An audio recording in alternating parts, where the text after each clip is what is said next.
Season చివరి league match కి RCB సిద్ధమైంది. రేపు ఆర్సీబీ వర్సెస్ లక్నో మధ్య కీలక మ్యాచ్ జరగనుంది. ఈ మ్యాచ్ లో గెలిస్తే ఆర్సీబీ టాప్ 2 లోకి దూసుకెళ్లే అవకాశం ఉంది. ఈ నేపథ్యంలో ఆటగాళ్లు మైదానంలో గంటల తరబడి ప్రాక్టీస్ చేశారు.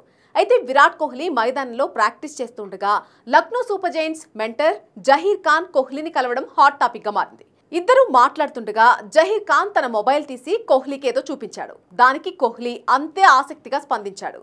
ఇంతకీ జహీర్ కోహ్లీకి ఏం చూపించుండొచ్చని ఫ్యాన్స్ తెగ ఆరాటపడిపోతున్నారు. అది కీలక మ్యాచ్ ముందు ఒక మెంటార్ ప్రత్యర్థి జట్టు ఆటగాడిని కలవడం సర్వత్రా చర్చనీయాంశంగా మారింది. నిజానికి జహీర్ దంపతులు ఇటీవల బేబీ బాయ్కి జన్మనిచ్చారు. తన కొడుకు ఫోటోలను కోహ్లీకి చూపించేందుకే జహీర్ మైదానానికి వెళ్లినట్టుగా తెలుస్తోంది. ఈ సందర్భంగా జహీర్ ఖాన్ కొడుకు ఫతే సింగ్ ఫోటోలను చూస్తూ కోహ్లీ ఎంజాయ్ చేశాడు. బాబు కళ్ళు జహీర్ లానే ఉన్నాయని అన్నాడు. దీనికి సంబంధించిన వీడియో సోషల్ మీడియాలో ట్రెండ్ అవుతోంది. ఫ్యాన్స్ కూడా ఈ వీడియోపై ఆసక్తిగా స్పందిస్తున్నారు.